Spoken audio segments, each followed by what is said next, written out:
Hola, ¿qué tal? Buenas noches, chicos. Vamos a iniciar la sesión. Vamos a complementar lo que tanto jueves como sábado no pudimos terminar, que es el tema 2, que habla sobre riesgo y rendimiento. Veíamos en la clase pasada que uno de los axiomas de la administración financiera venía siendo la relación que existe entre el riesgo y el rendimiento, y veíamos que a mayor riesgo, mayor rendimiento de cualquier instrumento financiero y viceversa. A menor riesgo, pues menor rendimiento. Esto quería decir que implica que cada uno de los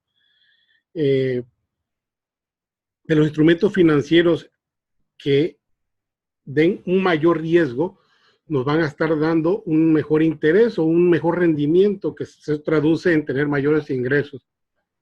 Evidentemente, cuando estamos usando un instrumento de muy bajo riesgo, como era el CETE que veíamos, pues este mismo no representa en sí un riesgo, porque pues son certificados de la tesorería que el gobierno de México emite y por lo tanto pues es sí o sí te van a pagar, ¿verdad? O sea, no hay un riesgo de que el gobierno diga, no, pues no te quiero pagar y pues ahí vemos cómo le hacemos. Bueno, ahondamos en este tema porque es una parte muy importante, porque finalmente cuando nosotros estamos hablando de finanzas, como veíamos también en la clase pasada, pues también estamos hablando de que es el arte, bueno, es la materia que se encarga del estudio de hacer rendir eh, el valor de las acciones. O sea, es nuestro objetivo principal, que los accionistas o dueños de las empresas pues reciban lo más que se pueda ganar por el hecho de tener su dinero invertido o habernos dado a nosotros la parte de ser administradores financieros de las empresas. El riesgo de una empresa, pues evidentemente, pues es producto de su naturaleza, ¿no? Hay empresas que por sí solas no representan un solo riesgo, porque su misma actividad no permite que este riesgo sea un riesgo alto. Podemos hablar de industrias como la industria de la educación, por ejemplo, y hay otras empresas que por el simple hecho de estar sujetas a un mercado que es de muy alto riesgo, como veíamos el de la construcción, pues también están sujetos a mucho riesgo. Entonces, el primer riesgo que vamos a encontrar es el riesgo diversificable, que puede eliminarse si se invierte en acciones de empresas de diversos giros. O sea, cuando nosotros hablamos de diversificar el riesgo, es decir, que tenemos la opción de que nuestros instrumentos financieros se encuentran en diferentes empresas o actividades que nos permiten que la pérdida de uno se compense con la ganancia de los otros y viceversa. O sea, cuando la pérdida sea grande porque un instrumento de alto riesgo, pues la pérdida que provoca, la ganancia que va a provocar algún instrumento que se va a equilibrar o compensar para que este mismo minimice o mitigue el riesgo, deje un riesgo residual muy pequeño, es lo que nos va a permitir. Y el riesgo diversificable, pues estamos hablando de eso, ¿no? De invertir en acciones de altos giros. Al invertir en acciones de empresas de diferentes giros, los malos resultados de uno pues se compensan con los otros. Y el siguiente tipo de riesgo que nosotros nos encontramos se conoce como riesgo de mercado o también conocido como riesgo sistemático, que tiene que ver principalmente con el comportamiento del país o región en el cual la empresa está operando y que tiene que ver con el rendimiento respecto a los movimientos del mercado, ¿sí? Veíamos un ejemplo en la clase pasada, ¿no? Volvemos al mismo, la industria de la construcción, su riesgo de mercado es muy alto. ¿Por qué? Porque al final de cuentas, si la economía de un país o de una región baja, evidentemente deja de haber inversión en infraestructura, los gobiernos dejan de construir carreteras, puentes, obras civiles, y por ende la gente no tiene dinero para gastar y no están comprando una vivienda y es algo que va desencadenando, ¿no? En cambio, los supermercados, su riesgo de mercado es un riesgo muy bajo porque por muy mal que esté la economía, pues también vamos a tener la necesidad de seguir comiendo. Entonces, por ello nos obliga a buscar la manera de seguir comprando alimentos. Entonces, es por ello que el riesgo mercado de la industria de los supermercados, sobre todo, es un riesgo muy, muy, muy bajo. ¿Ok? Entonces, la definición, la clasificación y la medición del riesgo, ¿sí?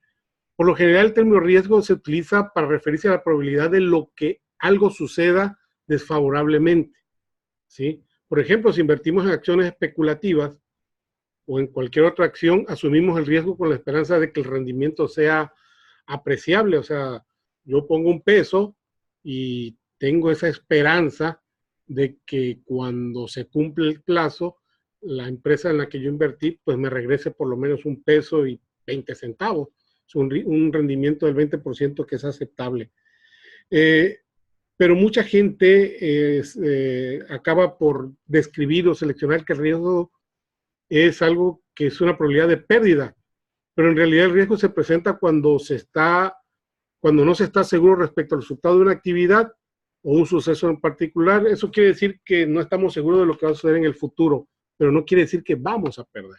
Es nada más, yo quiero llegar de aquí a la Ciudad de México caminando, pues hay un riesgo de que no lo cumpla, pero no quiere decir que no lo haga, o sea, lo voy a hacer, pero muy seguramente si no me preparo, si no tengo todos los elementos que pueden girar alrededor, pues evidentemente no voy a llegar, ¿sí?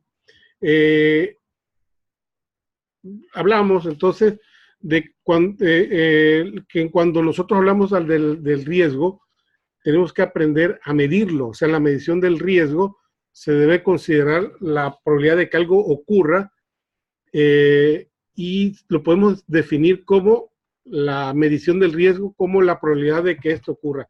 Si se elabora una lista que contengan todos los eventos o resultados que posiblemente puedan suceder y les asignamos una probabilidad a cada uno de ellos, dicha lista recibe el nombre de distribución de la probabilidad. O sea, cuando nosotros emprendemos una carrera, vuelvo al ejemplo, ¿no? De irme caminando a la Ciudad de México, pues qué tan probable es que yo llegue a la Ciudad de México caminando, ¿no? Pues un porcentaje X debido a tu edad, tu peso, tu preparación, tu vida si es sedentaria, si es una vida activa, y qué tan probable es que llegue yo a Puebla. Y así voy buscando escenarios que puedan suceder, qué tan probable es que llegue yo al Puente de los Monos, ¿no? Aquí a la salida de Villahermosa. Entonces, toda esa lista que yo voy a ir haciendo y asignándole una probabilidad, recibe el nombre de distribución de la probabilidad.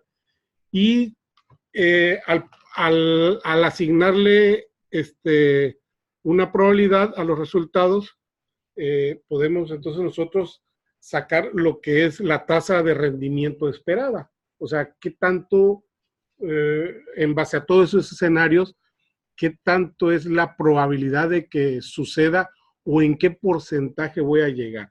Más adelante vamos a ver un ejemplo al respecto de esto que ejemplifica muy bien, o que muestra, perdón, muy bien lo que es la distribución de la probabilidad. O sea, el llegar a hacer mi lista, asignarle una probabilidad, ver qué papel juega esa probabilidad en el 100% del éxito que yo espero tener, y en base a eso decir, bueno, pues el riesgo o la probabilidad o la tasa de rendimiento o la probabilidad ponderada, que vamos a ver por qué es ponderada, suceda. Es ahí donde yo voy a tener un panorama mucho más claro, considerando todas las aristas o todos los posibles escenarios que puedan suceder.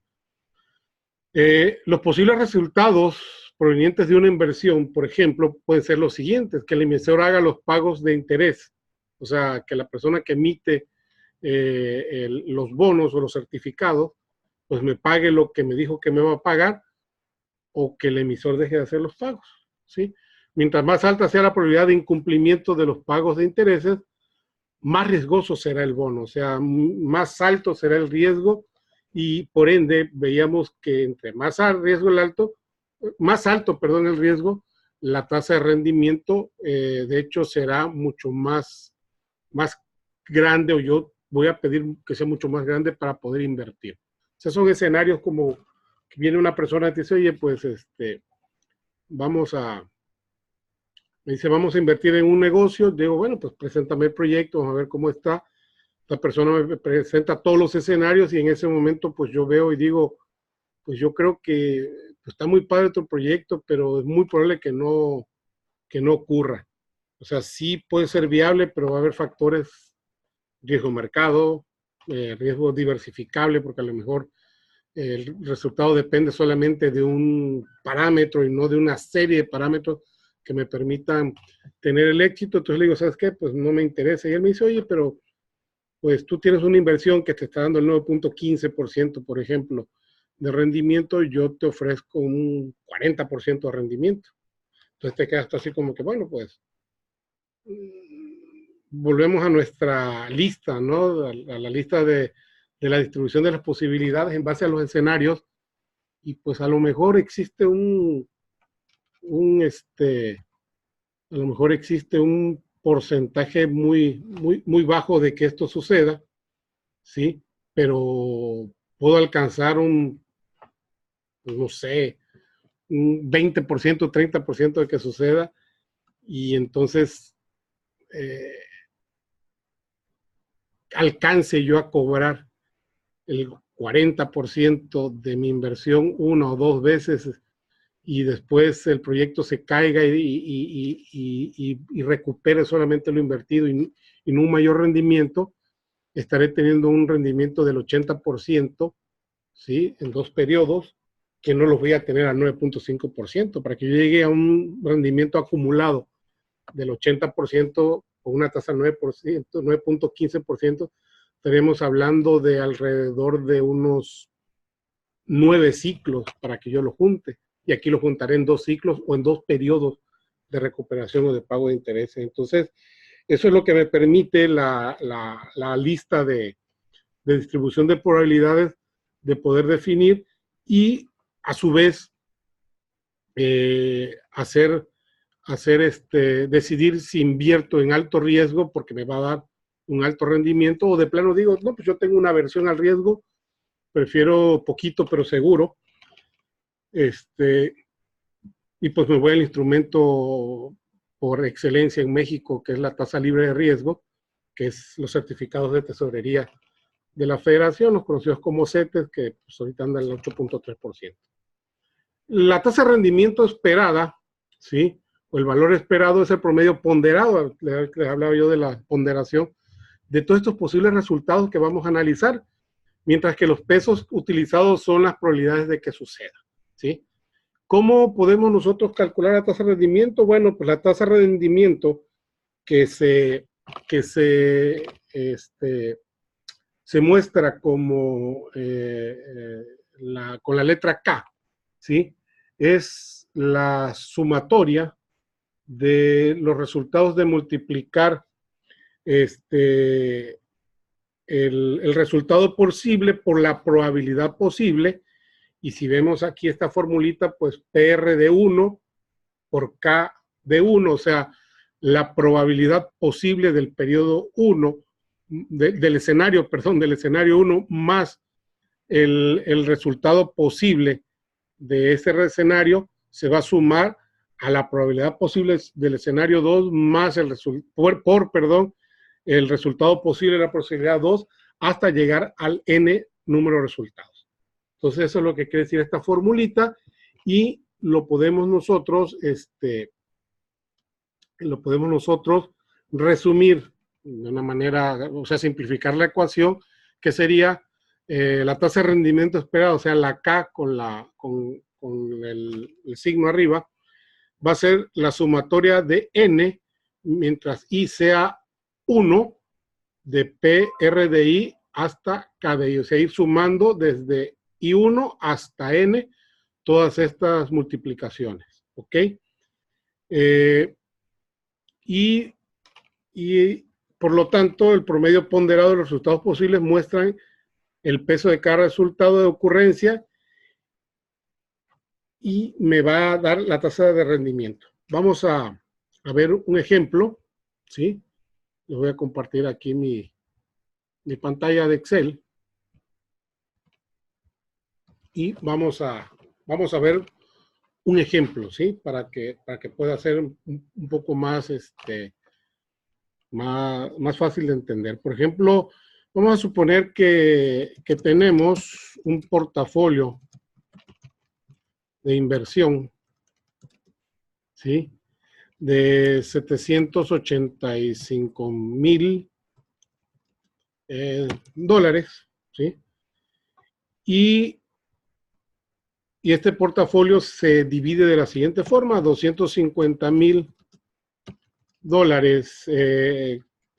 con un rendimiento de 9.85%. Luego vamos a decir que tenemos $300,000, ¿sí?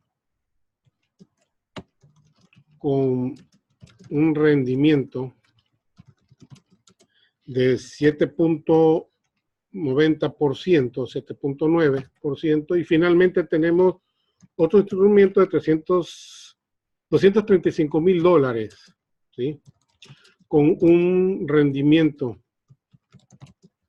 del 15%. Lo primero que podemos observar, ¿sí?, es que mi portafolio, al diversificarlo, tengo aproximadamente el 75%, el 70% en rendimientos que se pueden considerar por la tasa 9.85, 7.90, en instrumentos bajos de riesgo. Y tenemos $235,000 con un rendimiento del 15%. O sea, aquí le vamos a ganar en serio y en la otra pues solamente vamos a diversificar para poder tener ese colchón, ¿verdad? Entonces, ¿qué me dice la fórmula? O sea, si regresamos a la fórmula, y permítanme copiarla para que la podamos observar, ¿sí? A ver. Tenemos aquí la formulita, entonces vamos a ponerla por acá. Pues la fórmula me dice que voy a hacer la sumatoria de la probabilidad de que esto suceda por el escenario, ¿no? O sea, de 250,000 voy a ganar 9.85 y así, etcétera. Entonces, lo voy a formular para que sea un poco más fácil. Aquí vamos a poner 250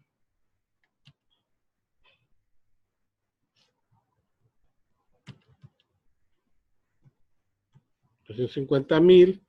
Tenemos aquí 300 y 235,000. Ok. Este primer instrumento decimos que está al 9.85%, el otro lo tenemos al 7.90% y el último lo tenemos al 15%. ¿Ok? Entonces, tenemos el escenario A, el escenario B y el escenario C, o el instrumento ABC, como lo queramos ver. Entonces, vamos a trasladarlo acá, ¿sí? Y el total, ¿sí? El total del 100% de esto, pues va a ser la sumatoria o el portafolio, que son los $385,000, ¿sí? Podría ser una fórmula, pero la idea es de que vayamos dando el seguimiento, ¿verdad? Entonces voy a dividir, ¿sí?, esto entre el total del portafolio. Entonces, aquí estoy sacando el peso que tiene cada uno de los escenarios, o en este caso los instrumentos, para cada uno de ellos. Vamos a usar solamente 2 decimales, ¿sí? Y ahora vamos a ahora vamos a multiplicar, ¿sí?, cada uno de las probabilidades por el escenario. O sea, los 150,000 me va a dar un rendimiento del 9.85, que en números, bueno, vamos a darle valor numérico a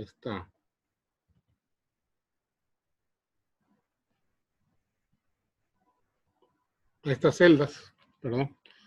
Vamos a darle valor numérico a estas celdas, ¿sí? Para que ahorita que haga yo la conversión. Entonces, vamos a esto entre 100. Aquí sí vamos a tener que ampliar un poco más los decimales, ¿sí? Y ya tenemos el valor, ¿ok? Entonces ya tenemos el rendimiento, tenemos la tasa, y la fórmula dice que voy a multiplicar la probabilidad, ¿sí?, por el escenario. La probabilidad o la ponderación de cada uno de ellos es esto por esto por esto, ¿ok? Entonces lo sumo, lo multiplico y voy a sacar la sumatoria, ¿sí? Entonces la probabilidad o el rendimiento esperado de este portafolio, ¿sí?, con los escenarios, o sea, rendimientos, riesgos bajos, mezcla de riesgos bajos y riesgos altos. Yo estoy esperando de que esto tengan una probabilidad o un rendimiento esperado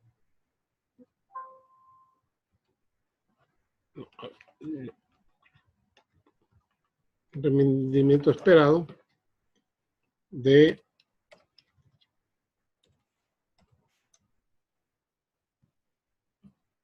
para convertirlo a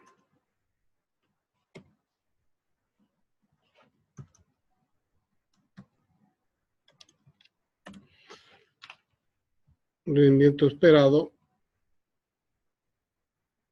del 10, bueno, del 11%, por redondeándolo, ¿no? Vamos a sacar 2 decimales del 10.65. O sea, este portafolio me está dando a mí un rendimiento esperado del 10.65%. Pero haber sido claro, vamos a darle una repasada muy rápido. Entonces veíamos que la tasa de rendimiento esperada es la sumatoria de todas el producto de la probabilidad de que suceda por cada uno de los escenarios. Aquí tenemos un escenario del 85%, un portafolio con instrumentos al 85%, al 90%, al 15%. Al momento de multiplicar el total del portafolio, que son $785,000, entre el valor que representa, saco una ponderación de cada uno de ellos y ahora sí lo multiplico por el rendimiento que me va a dar cada uno de ellos, lo sumo y esa ponderación de cada uno de ellos me va a estar dando un rendimiento, una tasa de rendimiento esperado. O sea, quiere decir que con este portafolio, al invertir $785,000, la tasa de rendimiento esperada o lo más probable de lo que suceda es que ya al final del ejercicio, entre las pérdidas y las ganancias que podamos tener, unos con otros, pues sea básicamente del 10.65, entre que le gano mucho al 15%, pero pues hay probabilidades de que no suceda, pues un rendimiento muy alto, y que le gano poco al 790, 985, pero con instrumentos de libre de riesgo o de muy bajo riesgo, porque en este caso, otra de las cosas que tal vez no viene en la, en la plataforma, en el Blackboard, es que este, el riesgo, la mitigación del riesgo, que es hacer toda esta medición que nosotros estamos haciendo, o sea, ¿cómo manejo mi riesgo? Bueno, el manejo del riesgo, no solamente en finanzas, en varias otras disciplinas, pues la medición del riesgo es la mitigación, o sea, tomar acciones que minimicen el impacto de que esto suceda, a manera de que, por ejemplo, viéndolo en algo muy cotidiano, el riesgo de que yo ande en motocicleta es de que me caiga, me raspe, me fracture, pues un riesgo. ¿Cómo puedo minimizarlo o mitigarlo en este caso, que sería la palabra correcta? Pues bueno, me pongo casco, utilizo guantes, utilizo chamarras de cuero, te venden algún tipo de protección con unas carcasas que se ponen en el pecho, en las rodillas, a manera que cuando tú caigas, pues el riesgo es mucho menor de que te fractures o te lesiones. Sin embargo, ¿sí? Que ese es el punto del ejemplo, la mitigación del riesgo siempre nos va a dejar algo que se conoce como riesgo residual. O sea, si alguien les vende algún instrumento y les dice que la mitigación del riesgo para ese instrumento va a ser un riesgo residual de cero, categóricamente está mintiendo. No existe un riesgo cero, ¿sí? O sea, la mitigación del riesgo va a estar implícito en todas nuestras actividades y el riesgo cero no existe. Pero bueno, ese no es tema totalmente de esta,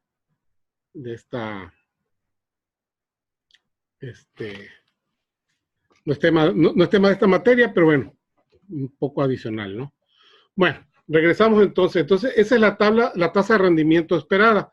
Por ahí nos menciona también que en una distribución de probabilidades existe si en una distribución de probabilidades existe un número finito o limitado de resultados, pues hablamos que hay una distribución discreta, o sea, es una distribución de que voy a llegar a un resultado, pero en la realidad el estado de una economía puede oscilar en tantos escenarios que puede llegar a tener un número ilimitado de posibilidades en forma intermedia, generando por ello lo que se denomina como una distribución de probabilidades continuas.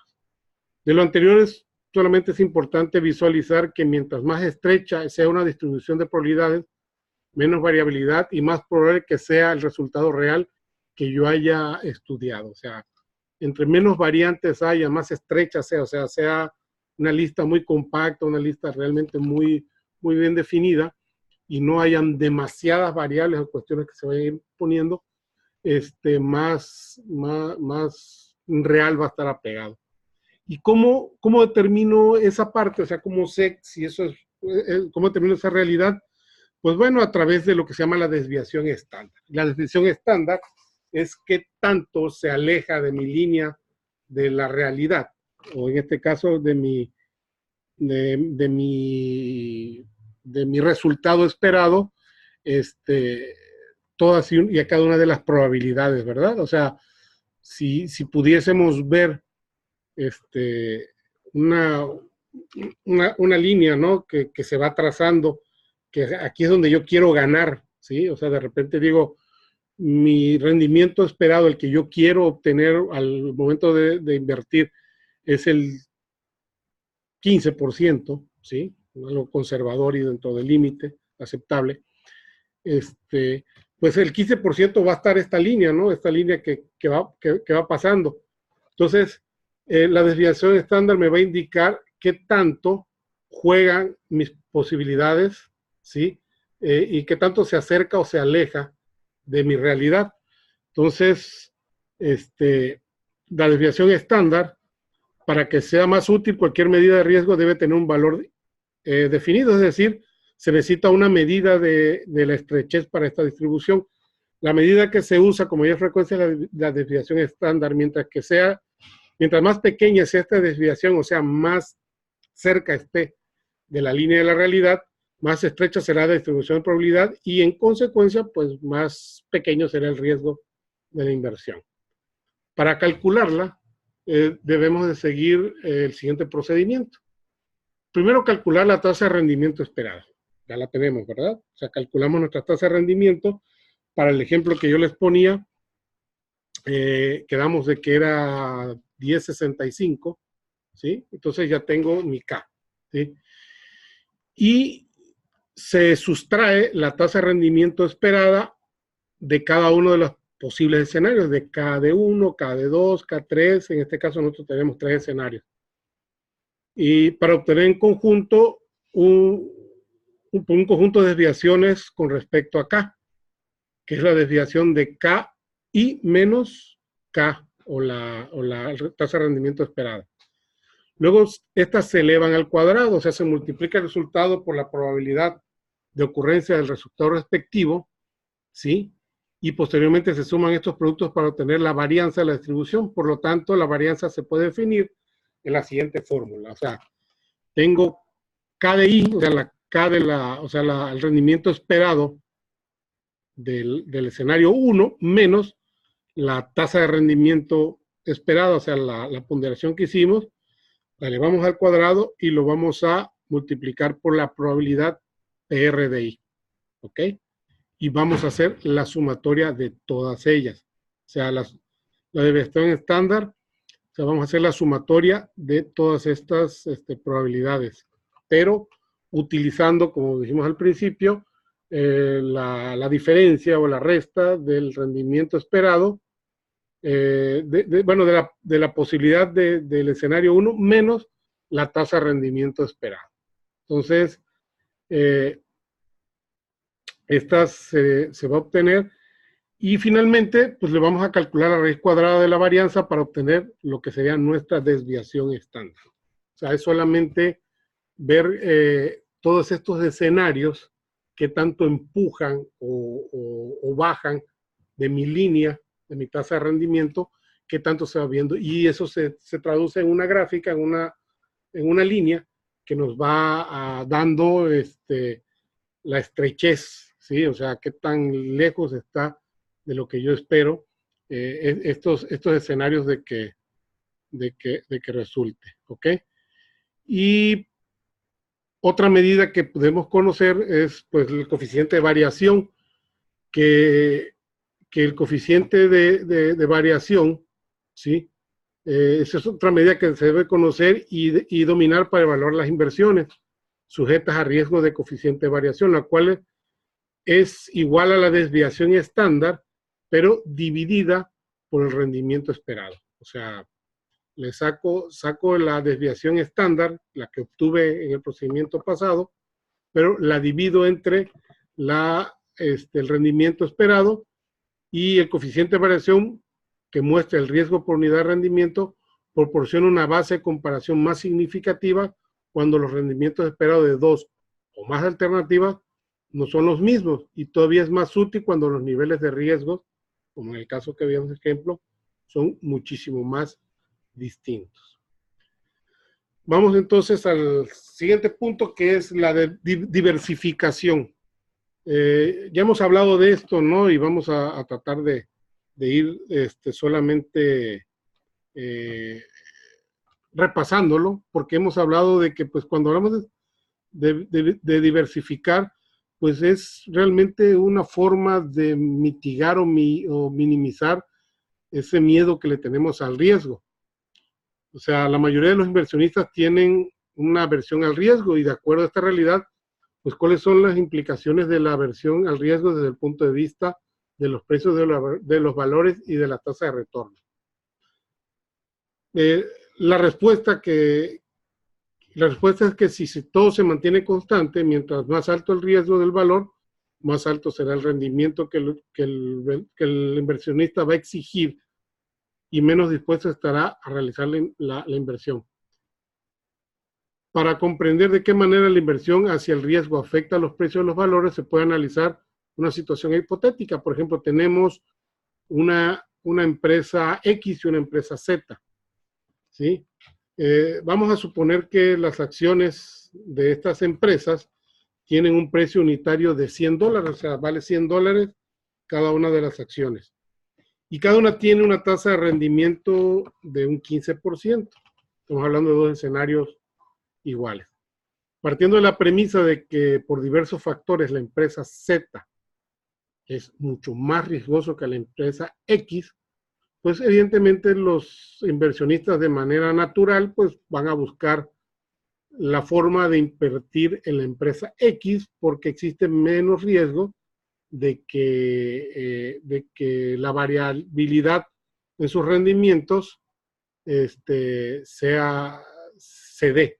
O sea, yo espero el 15%, la empresa Y, la empresa Z es muy riesgosa, yo espero ese 15%, pero al haber más riesgo, pues yo prefiero irme con la empresa X, que igual vale $100 su acción, que su rendimiento del 15%, pero hay menos riesgo, ¿sí? Entonces, menos riesgo, menor incertidumbre. Luego, las personas que tuvieran dinero para invertirlo preferirían las acciones X en lugar de la Z, pues de esta manera, pues es evidente, es natural, ¿no? Pues estamos comprando acciones, o sea, están comprando acciones de una empresa que nos representa un menor riesgo. Entonces los accionistas de la empresa Z empiezan a vender sus acciones y usar ese dinero de venta de las acciones pues, para comprar acciones de la X, ¿no? Porque pues nos está dando una mayor certidumbre de que esto va a suceder y las presiones de compra impulsan hacia arriba el precio de las acciones de la X. Evidentemente, si todo el mundo compra, o sea, por ejemplo, una empresa que esté dando buenos rendimientos y que su varianza es poca, su coeficiente, su desviación estándar y su tasa de rendimiento esperada están muy pegadas, muy estrechas, entonces pues la gente empieza a vender, a comprar. Y eso provoca que de 100 pase a $150. Mientras que el precio de la acción Z, al ser un precio, pues una empresa con alto riesgo, pues ¿qué hace la empresa para atracción? Pues da un mayor rendimiento. Y un mayor rendimiento en estos casos, pues se va a transformar en que el precio de la acción va a ser más baja.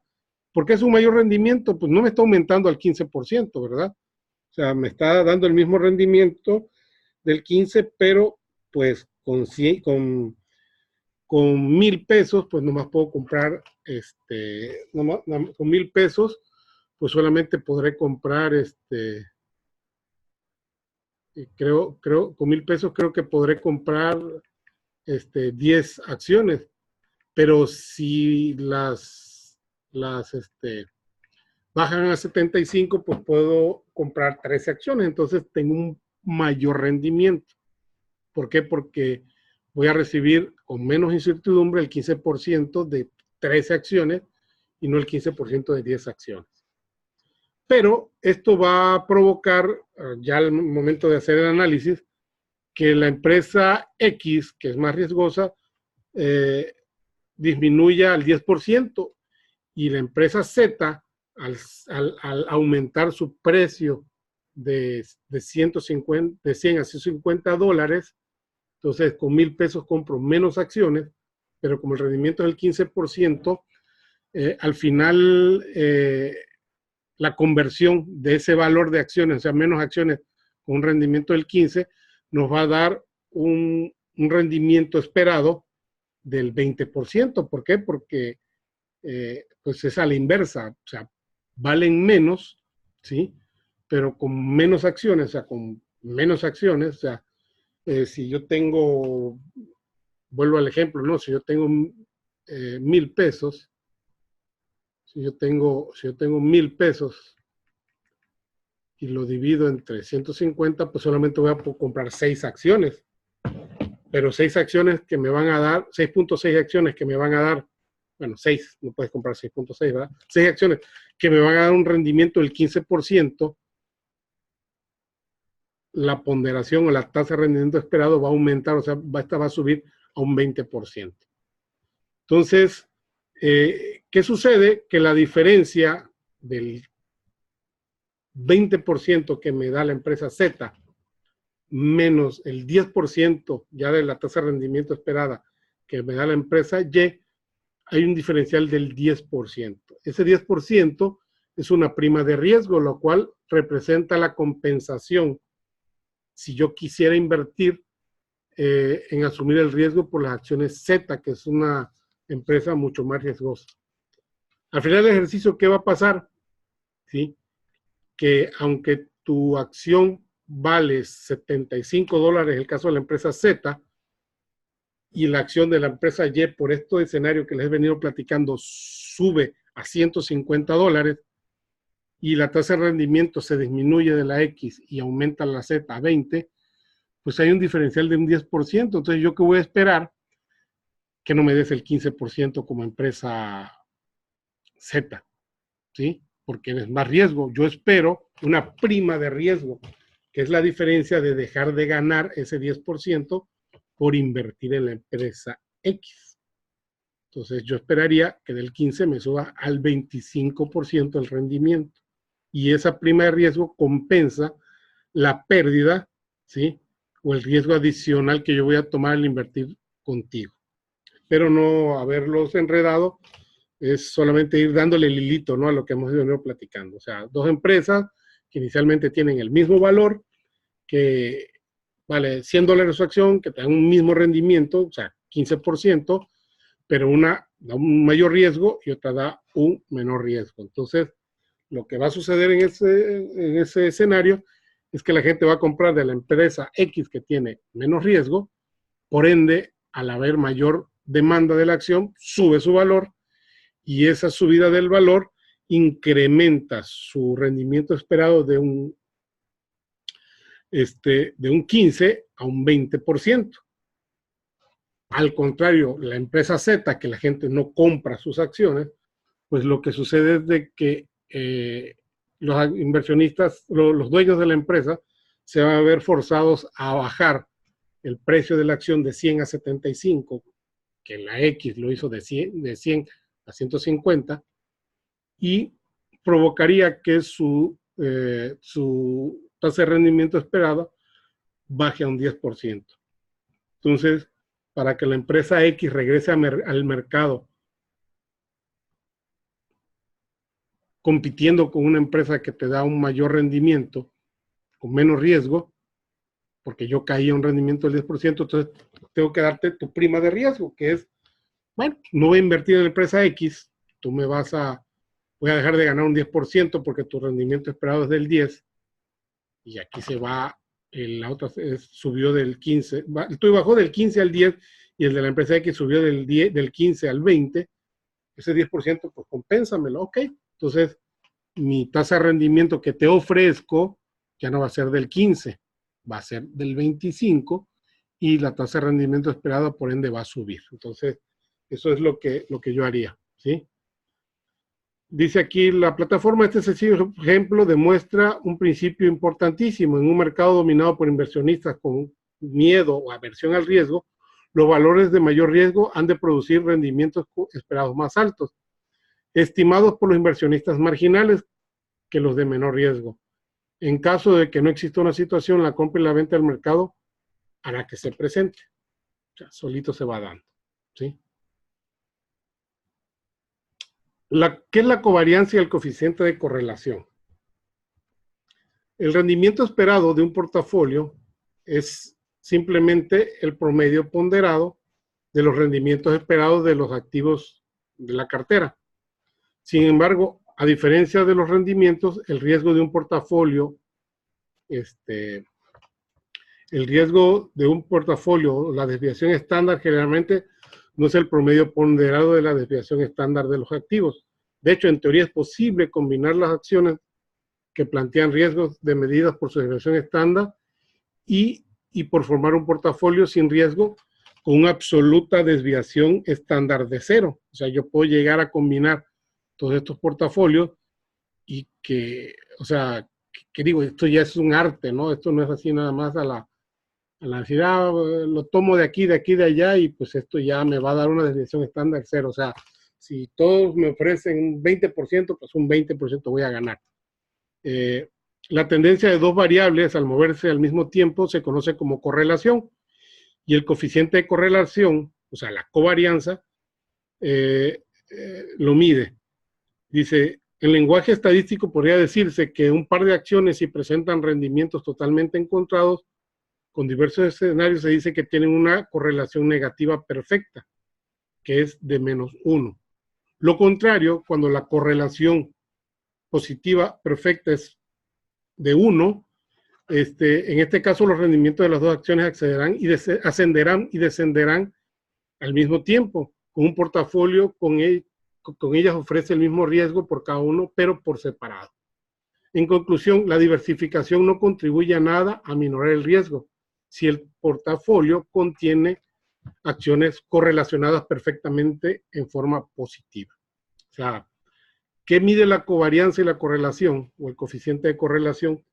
Pues cómo al momento de diversificar un portafolio, un instrumento jala a otro, ¿sí? Cuando esa correlación,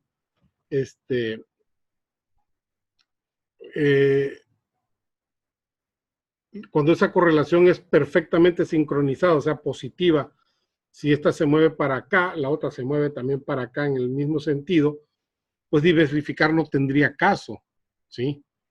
Es como decir, veíamos en la clase, ¿no? Diversificar es poner las canastas, el huevo en diferentes canastas y no en una sola.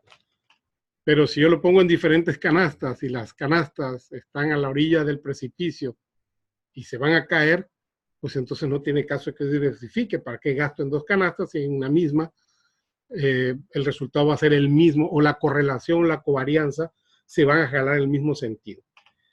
Ese sería un ejemplo coloquial, ¿verdad? Un ejemplo más financiero, pues volvemos al riesgo de mercado, ¿no?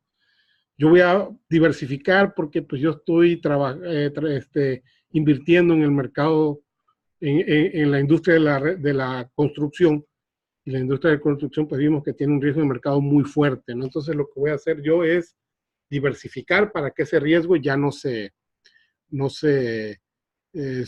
vaya compensando, ¿no?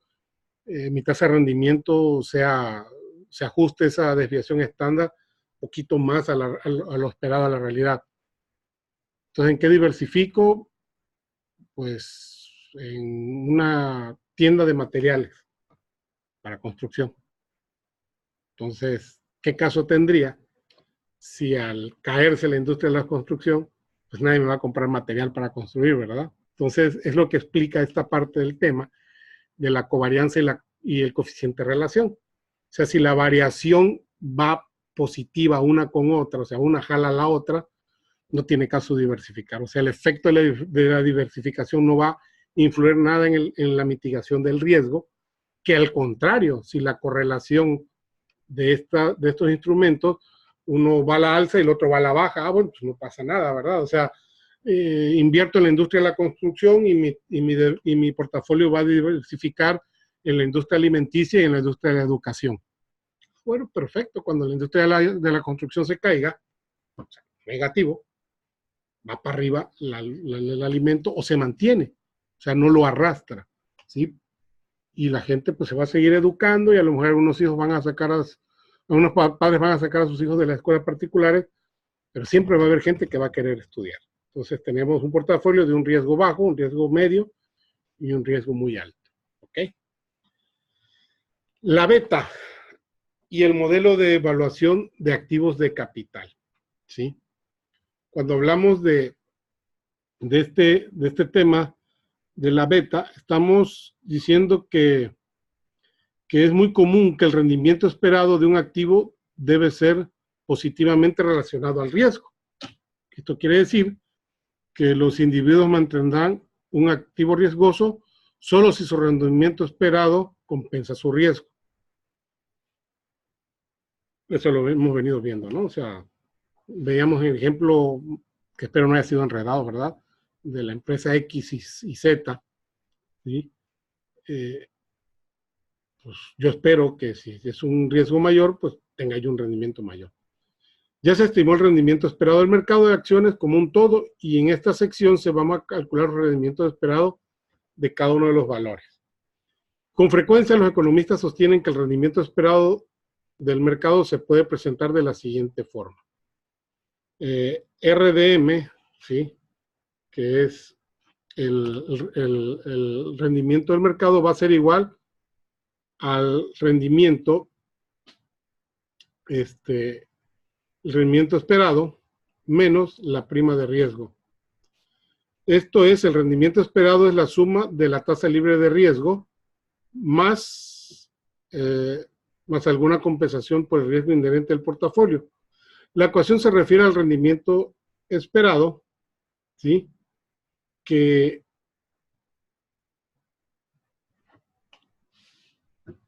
del mercado y no al rendimiento real en un mes o un año particular. O sea, cuando hablamos de la beta y el modelo de evaluación, no vamos, y lo decía, no vamos a evaluar el rendimiento del mercado como un todo, sino ahora vamos a hacerlo por cada uno de los valores, y cada uno de los valores lleva implícito, porque estamos diversificando, riesgos de mercado diferentes. Los economistas aseguran que bajo condiciones posibles de la relación entre el rendimiento esperado y la beta se puede representar por medio de una ecuación, ¿sí? La ecuación dice que el rendimiento esperado de un valor va a ser igual a la tasa libre de riesgo, ¿sí?, o sea, la tasa, el CETE en este caso para México, más la beta, ¿sí? La beta es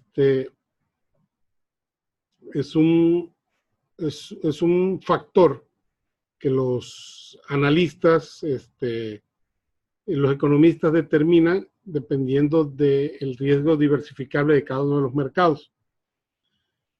Entonces, es la beta multiplicado por la diferencia del rendimiento esperado y la tasa libre de riesgo, también conocida como la prima de riesgo, ¿sí? Esta fórmula se conoce como modelo de evaluación de capital, o CAMP, por sus siglas en inglés, y podemos ver un ejemplo, ¿sí?, aquí más abajo, donde nos dice una acción, ¿sí?, porque cada acción va a tener betas diferentes, o sea, cada instrumento va a tener una beta diferente. En este caso, pues sería así más o menos como cuando nosotros sacamos la tasa, la TIR, la tasa interna de retorno, sacamos las razones financieras. Pues necesito los estados financieros, el balance general, el estado de resultados, los flujos de efectivos, y pues el financiero no lo hace, ¿verdad? O sea, el área de contabilidad provee a finanzas todos estos datos. Lo mismo pasa con la beta. ¿Sí? Cada mercado, cada acción, cada instrumento va a tener una beta. Entonces, en este caso, una acción que tiene una beta determinada por los economistas de 1.3, el rendimiento esperado del mercado es del 14% y la tasa sobre riesgo es del 5%. ¿Cuál debería ser el rendimiento esperado de esta acción utilizando, ¿sí?, el modelo de evaluación de activos de capital? Entonces, vemos la fórmula que habíamos visto, ¿sí?, que es el rendimiento de un valor va a ser igual a la tasa libre de riesgos más la beta, que va a ser multiplicado por la diferencia entre el rendimiento esperado y la tasa libre de riesgo. Entonces vemos que la tasa libre de riesgo es del 5%. O sea, aquí observamos el 5%, más la beta, la multiplicación de la beta, que es 1.3, por la diferencia de la tasa de rendimiento, que es del 0.14, menos la tasa libre de riesgo, que es 0.05 o 5%. Esto me indica que el rendimiento esperado de un valor, ¿sí?, ya no del portafolio en conjunto, como explicaba hace rato, sino solamente irlos evaluando uno por uno. Entonces el rendimiento esperado de este valor, o sea, de este instrumento, va a ser del 16.7%. ¿Por qué? Por la determinación de la beta y por la tasa libre de riesgo, ¿sí? El modelo de precios de activos de capital es utilizado para determinar la tasa de rentabilidad teóricamente requerida para un cierto activo. O sea, si yo voy a invertir en un cierto, en un cierto instrumento, pues evidentemente la persona el emisor, la persona que emite el riesgo, pues te va a ir diciendo, no, pues mi activo pues va a tener un rendimiento de una rentabilidad del 20%. ¿Y cómo lo sabes? No, pues porque yo digo que es muy buena. Ah, ok, perfecto, sí. Pues vamos a hacerle un el modelo de precios de activos de capital. Vamos a analizarla ella sola y vamos a determinar cuál es la tasa de rentabilidad de un activo si este es agregado a un portafolio adecuadamente diversificado. El modelo toma en cuenta la sensibilidad del activo del riesgo no diversificable, conocido también como riesgo del mercado o riesgo sistémico, representado por el símbolo de la beta, ¿sí? Así como la rentabilidad esperada del mercado y la rentabilidad esperada de un activo teóricamente libre de riesgo. O sea, este modelo lo que hace es, ok, tu instrumento, tu instrumento financiero o tu acción es del mercado de la industria del acero. Ah, perfecto, voy a ver, los economistas me dicen que beta tiene esa. Y luego busco la tasa libre de riesgo, ya sea del país o si existiera alguna tasa libre de riesgo, o sea, un indicador del mercado, pues lo tomo y esos elementos, más la rentabilidad del activo, me permite realmente determinar cuál es el precio del activo del capital en un escenario más real. Una vez que la rentabilidad esperada es calculada utilizando el CAM, los flujos de caja o el flujo de efectivo que se producirá este activo pueden ser descontados a su valor actual neto utilizando esta tasa, para así determinar el precio adecuado del activo o el valor del título. En teoría, un activo es apreciado correctamente cuando su precio observado es igual al valor calculado utilizando el CAM.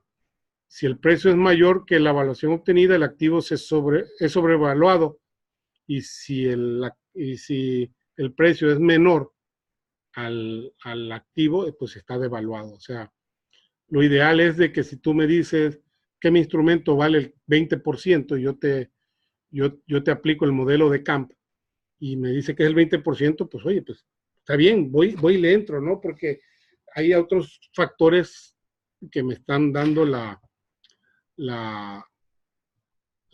hay otros factores que me están dando puntos de referencia para llegar a determinar si lo que tú dices que vale tu acción o tu activo o tu instrumento de inversión es realmente lo que el mercado dice que vale, ¿sí? O en el mercado en que estás metido. ¿Cuáles son las desventajas, sí?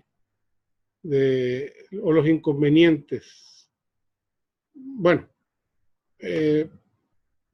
por aquí nos dice, esto se basa en el principio que dice que para las inversiones más riesgosas sea la inversión, requiere mayor rentabilidad, esto lo hemos venido viendo, puesto que el beta refleja la sensibilidad específica del riesgo no diversificable del mercado y como un todo, dice, el mercado como un todo, pues tiene una beta de 1 y empiece hacia arriba o hacia abajo, ¿sí?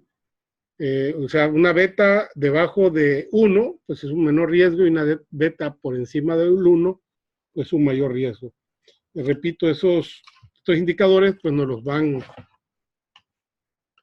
estos indicadores nos los van dando, pues, otros estudios que probablemente no están dentro de la materia, ¿no? Para analizar. Permítame un segundo. Perdón. Ok. El modelo asume varios aspectos sobre las inversiones y los mercados, el modelo CAMP, ¿no? Los inversores son adversos al riesgo y exigen, pues, mayores rendimientos.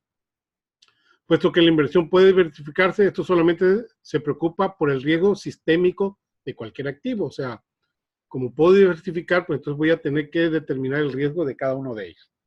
el mercado no ofrece ninguna recompensa por acarrear riesgos diversificables. O sea, el mercado no dice, ok, bueno, invertiste en el mercado de la industria del acero. Pero como diversificaste, pues entonces yo aquí te voy a dar una mayor certeza, ¿no? O sea, tu riesgo va a seguir existiendo. Por eso se llama riesgo de mercado o sistémico. O sea, no, no es el implícita la actividad la que lo determina, sino es un todo. ¿Cuáles son los inconvenientes de este instrumento? Bueno, primero, pues el modelo no explica adecuadamente la variación en las rentabilidades de títulos de valores. Estudios empíricos muestran que activos con betas bajas pueden ofrecer rentabilidades más altas de las que el modelo sugiere. O sea, en concreto, o sea, en resumen, pues todo puede estar sujeto a que no se cumpla, ¿verdad? El modelo asume que el modelo asume que dada una cierta tasa de rentabilidad esperada, los inversionistas prefieren el menor riesgo y dado cierto nivel de riesgo, prefieren mayores riesgos. No completa que hay algunos inversionistas que están dispuestos a aceptar menores rentabilidades aunque haya mayores riesgos. Es decir, inversionistas que les gusta, oye, te vas a caer, no importa, quiero experimentarlo. Oye, ¿para qué le inviertes en acciones de la bolsa si no eres especialista? Bueno, pues ahí me sobra una lana y quiero meterle, o sea, no me importa si lo pierdo. Quiero vivir la experiencia, diría los jóvenes hoy en día, ¿verdad? El modelo asume que todos los inversionistas tienen acceso a la misma información y se ponen de acuerdo sobre el riesgo y la rentabilidad esperada para todos los activos. Y en este caso, pues sabemos que hay personas que tienen mayor acceso a información y pues evidentemente no va a ser siempre el mismo. También otro de los inconvenientes de este modelo es que el portafolio de mercado el portafolio del mercado consiste de todos los activos en todos los mercados, donde cada activo es ponderado por su capitalización. Esto asume que los inversionistas no tienen preferencia entre un mercado de activos y que escogen activos solamente en función a su perfil de riesgo de rentabilidad, y en este caso pues tampoco es cierto. Si los inversionistas no es que tengan sus preferencias de mercado, el inversionista, o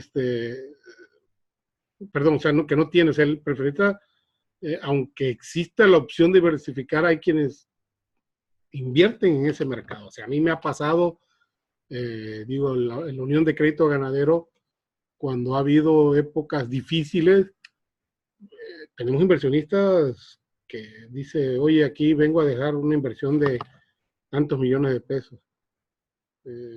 Sí sé que hay periodicazos, sí sé que hay rumores, cosas que están sucediendo, pero no, yo quiero invertir aquí. O sea, yo soy ganadero y quiero apoyar al sector y quiero invertir. Entonces, en ese punto, pues, ni hablar. O sea, el modelo asume que no tenemos preferencias y que nos vamos a ir por una diversificación que nos permita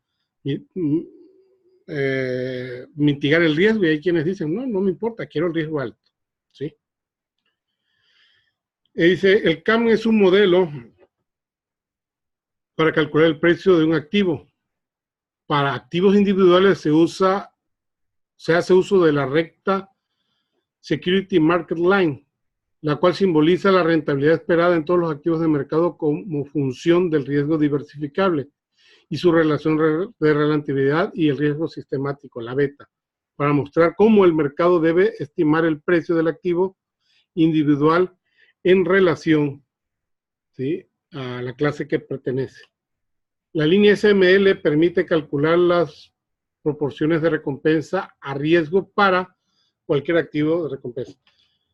La relación de equilibrio que describe el CAM es la siguiente, ¿sí? O sea, ¿cómo lo equilibramos? Pues E de RI, que es la tasa de rendimiento esperada del capital sobre el activo B y M, es el beta, o también IE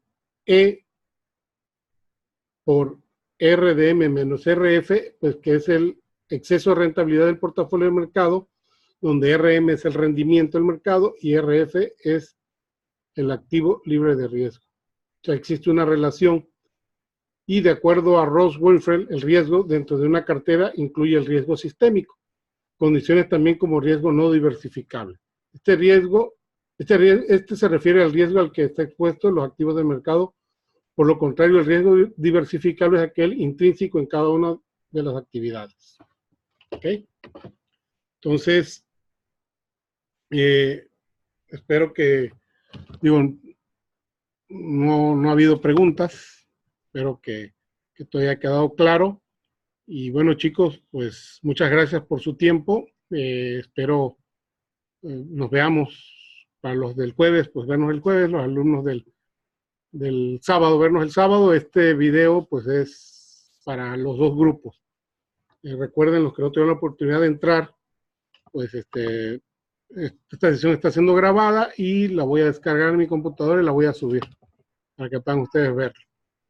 Bueno, entonces, muchísimas gracias y nos vemos primeramente Dios el jueves y el sábado.